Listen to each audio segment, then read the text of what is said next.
दोस्तों नमस्कार। आप देख रहे हैं भारत दृष्टि। मैं हूं रविकांत। जब भी उत्तर प्रदेश की राजनीति की चर्चा होती है तो पूर्वांचल की खास तौर से चर्चा होती है। और उस पूर्वांचल में गाजीपुर के आसपास के जो जिले हैं उसमें कुछ खास माफियाओं की चर्चा होती है। ऐसा एक बार नहीं होता है, ये हमेशा होता है। आप सोच रहे होंगे कि मैं किसकी बात कर रहा हूँ, तो मैं बात कर रहा हूँ खास तौर से गाजीपुर की और कुछ बाहुबलियों की। न जाने घटना के कितने दिन हो गए, कुछ बाहुबलियों के जो भी गाजीपुर में बाहुबली हैं। एक किशनानंद राय विधायक हुआ करते थे और एक मुख्तार अंसारी को मरे भी मात्र 1.5 साल अभी हुए हैं, लेकिन किशनानंद राय के मरे हुए तो लगभग 20 साल हो गए होंगे। लेकिन फिर भी इनकी चर्चा होती है। तो चर्चा होती है, जो भी गलत सही होती है तो उसकी बात तो नहीं करूँगा। जो है आप सही भी जानते हैं, उसमें कुछ त्रुटियां छोड़ दिया जाए तो बाकी आप सही ही जानते हैं। लेकिन चर्चा करना मेरा कोई टॉपिक आज मुख्तार अंसारी या कृष्णानंद राय नहीं है। ये तो बहुत छोटे सवाल हैं, लेकिन जिन पे नहीं चर्चा की जाती है उन पे चर्चा करूंगा। वो है कौन है? वो है अफजाल अंसारी, मनोज सिन्हा जो अपनी राजनीति की सीढ़ियां लगातार चढ़ रहे हैं और अपनी सफलता के ग्राफ देखें तो सांसद होते हुए और केंद्र में कैबिनेट मंत्री होते हुए इस समय जम्मू कश्मीर के राज्यपाल हैं। उनके घोर विरोधी माने जाने वाले अफजाल अंसारी, जो भी राजनीति की लंबी लंबी सीढ़ियां चढ़ रहे हैं। आज वो कई बार से विधायक होने के बावजूद आज तीसरी बार तो सांसद बन चुके हैं। तो इन दो पॉलिटिशियनों की कभी चर्चा नहीं हुई। चर्चा इसलिए नहीं हुई कि जब उत्तर प्रदेश और बिहार या उत्तर भारत की राजनीति की बात करते हैं तो कभी कभी माफियाओं की लोकप्रियता किसी पॉलिटिशियन से ज्यादा हो जाती है। होना नहीं चाहिए लेकिन हो जाती है। ऐसा हमारा सोसाइटी भी है, उस तरह की राजनीति को पसंद करता है। लेकिन ऐसे लोगों के बारे में कम सर्च किए गए या रिसर्च किए गए कि इन्होंने अपनी राजनीतिक शुरुआत कैसे किए और इतने ताकतवर हो जाने के पीछे एक कारण क्या रहा। दरअसल कारण के पीछे इनका सिर्फ सैद्धांतिक राजनीति या वैचारिक राजनीति नहीं थी, बल्कि ये लोग भी पीछे से अपने बाहुबलियों का सहारा लिया करते थे। एक अफजाल अंसारी के भाई तो खुद मुख्तार अंसारी, जो पूर्वांचल के बहुत बड़े माफिया थे। कम से कम मीडिया में माफिया कह के ये शब्द आरोपित किए जाते हैं। वही कृष्णानंद राय, वो भी पूर्वांचल के बहुत बड़े माफिया गिने जाते थे, लेकिन उनकी जिंदगी बहुत लंबी नहीं रही। दो बाहुबलियों के बीच में उनकी जान 29 नवंबर 2005 में उनकी हत्या हो गई। आरोप मुख्तार अंसारी पे लगे, लेकिन खैर उनकी हत्या हो गई। बाद में चल के मुख्तार अंसारी की भी हत्या हो गई। तो मुख्तार अंसारी की हत्या हुई तो मात्र अभी 1.5 साल, लगभग 2 साल हुए होंगे। लेकिन मेरा टॉपिक मुख्तार अंसारी और किशनानंद राय नहीं है, बल्कि अफजाल अंसारी हैं और मनोज सिन्हा है। ये मैं पहले ही बता चुका हूँ। एक जो राज्यपाल बन चुके हैं और एक सांसद जी। इन्होंने अपने राजनीतिक जीवन में बताते हैं कि मैं कॉलेज के समय से ही दोनों मित्र हुआ करते थे और कभी कभी राजनीति में आज भी वो बने हुए हैं।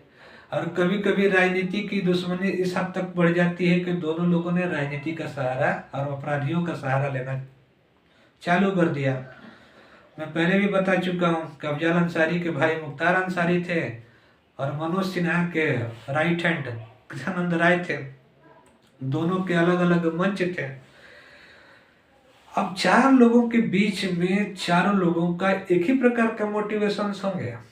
जो ग्रुप्स तो एक ही हैं और मंच तो एक ही है, वो गाजीपुर। लेकिन ऐसा नहीं, 4 लोगों के बीच में चारों के मोटिवेशंस अलग अलग हैं। हालांकि 2 बाहुबली हैं, दोनों की विचारधारा तो अपनी अपनी है। एक राइट विंग है, एक लेफ्ट विंग है। तो एक दोनों का एक लेफ्ट विंग क्रिमिनल थे और एक राइट विंग क्रिमिनल थे। दोनों के मोटिवेशन अपराधीकरण और गुंडा कहना ही था। मेरी ख्याल बहुत लंबी नहीं है, लेकिन मैं बचपन की राजनीति को देखा समझा और कईयों के तो मैं भाषण सुना हूँ। लेकिन जब भी वो अपने भाषणों में आते थे एक दूसरे को लगातार अंसारी थे। वो लेफ्ट से प्रभावित थे। जो अफजाल अंसारी के भाई थे, उनके अंदर भी विचारधारा थी, लेकिन विचारधारा कभी कभी बाहुबली शब्द उनको अच्छा लग रहा होगा। तो उनकी भाषणों में कुछ वीडियो भी हमारे पास है, जो सोशल मीडिया पर और मीडिया टेलीविजनों पर तो वीडियो चलती ही रहती है। तो उनके मोटिवेशंस देखें तो कोई बड़ा नेता या कोई बहुत बड़ा वैचारिक आदमी बनने की कोशिश नहीं थी उनकी। हालांकि जरूर लेफ्ट से प्रभावित थे। उनके बहुत बड़े क्रिमिनल रिकॉर्ड्स हैं। वो भी जब भी बात किया करते थे अपनी सभाओं में, तो वो पंजा उखाड़ देने की बात, तो सामंतवाद, मनुवाद, गरीब, ऐसा वैसा, है ना, इस तरह की बातें हुआ करती थी। और दूसरी तरफ जो थे वो कृष्णानंद राय, वो भी उनके भी अपने रिकॉर्ड्स होंगे।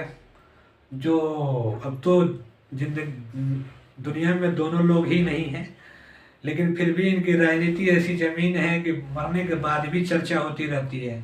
तो इन ये भी जरूर विचारधारा के आदमी थे जो राइट विंग से प्रभावित थे।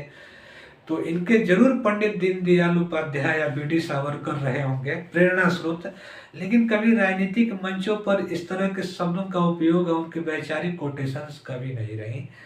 होती भी होंगी तो बहुत कम।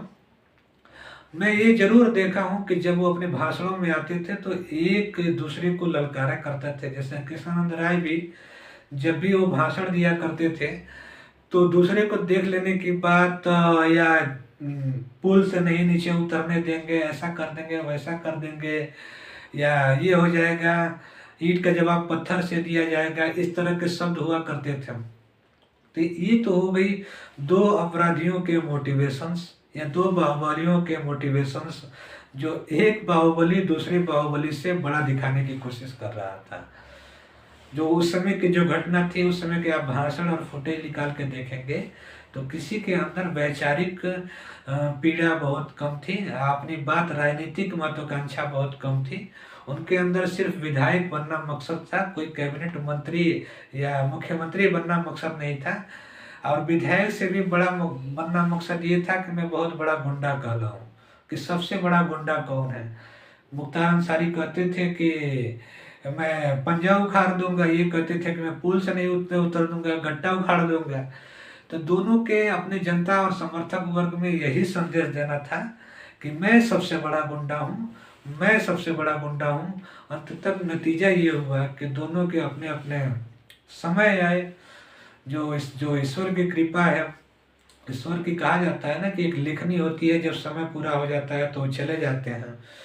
तो जो कृष्णानंद राय थे वो तो बहुत पहले ही चले गए। 29 नवंबर 2005 को उनकी घटना हो गई। और अभी हाल ही के दिनों में मुख्तार अंसारी की हत्या हो गई, जो जेल में है। तो ऐसे लोग अपना बाहुबली, बड़ा बाहुबली होने का क्रेडिट लेते रहते हैं और वो लेते रहते थे।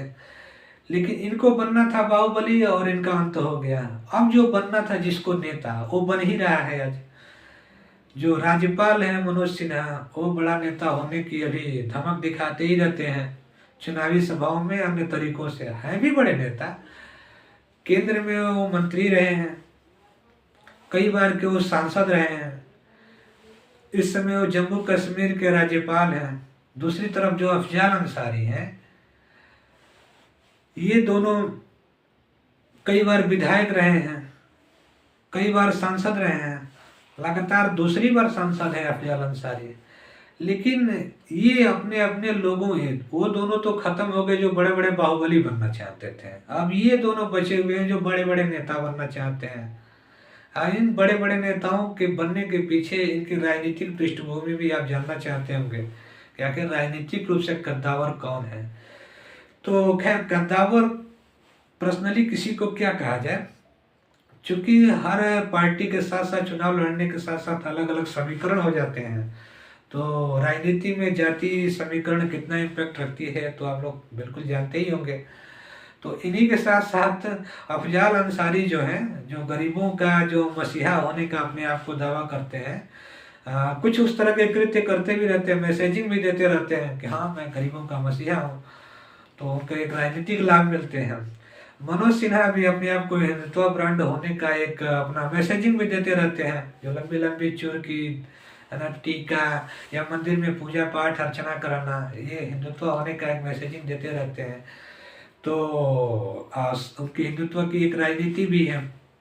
तो ऐसे में दोनों लोग अपने अपने राजनीतिक विचारधारा से कितने ताकतवर हो जाते हैं। हालांकि राजनीतिक ताकत के लिहाज से देखा जाए तो संख्या कम आबादी होने के बावजूद भी अफजल अंसारी की बातों में कुछ दम है। वो हर जातियों में लोकप्रिय हो चुके हैं। राजनीति को कहीं गंभीरता से उन्होंने सजाया, जो कि अपनी जाति के, अपने धर्म के लोगों को थोड़ा पीछे रखा, हावी नहीं होने दिया, और हर जातियों में अपना एक बड़ा वोट बैंक तैयार किया। वही मनोज सिन्हा जो थे, वो अपनी जातियों की लॉबी में वो बने रहे, और ऐसे में परिणाम ये हुआ कि उनको एक जाति का लीडर मान लिया जाता है, उनको जीतने में प्रॉब्लम आती है। ऐसे में इन्हीं दोनों लोगों राजनीतिकों की इस तरह की हिस्ट्री है, और इसी आधार पे अपने अपने लोगों के बीच में और अपने अपने समर्थकों के बीच में बड़ा नेता या छोटा होना नेता का इनके ऊपर कंपटीशन एक चलता रहता है। तो मेरे कहने का मतलब ये था कि बाहुबलियों का चैप्टर जो है वो अपने समाप्त हो चुके हैं। अब बच गया है नेताओं के चैप्टर, जो अप्रत्यक्ष रूप से बाहुबलियों का ये भी सहारा बना करते थे, लेकिन जनता के रूप में ये तो स्थापित हो चले हैं नेता के रूप में। लेकिन जीतने के बैकग्राउंड क्या है, यही असली राज इनका बताना हमारा मकसद था। तो मैं बता ही चुका हूँ कि दोनों के जीतने के बैकग्राउंड यही है कि गरीबों के मसीहा बनते हैं, हिंदुत्व के मसीहा बनते हैं। दोनों के अलग अलग राजनीतिक समीकरण हैं, कभी किसी की प्रभावी रहती है, कभी किसी की प्रभावी रहती है। ऐसे में अपने राजनीतिक ड्यूटियाँ चलाते रहते हैं। देखते हैं इन दो बड़े नेताओं के साथ कब तक ये गाजीपुर की राजनीति इन लोगों के साथ चलती रहती है। दो बाहुबलियों की राजनीति तो समाप्त हो चुकी है, बाहुबलियों के साथ साथ दो बड़े नेताओं की राजनीति अभी भी जिंदा है। कब तक सुनने के लिए मिलेगा? इन दो बड़े नेताओं के बाहर कभी गाजीपुर की राजनीति जाती है या नहीं, आने वाले समय बताएंगे। तब तक के लिए अगर इस तरह के कोई विश्लेषण होंगे तो जरूर मैं अगली बार में चर्चा करूंगा।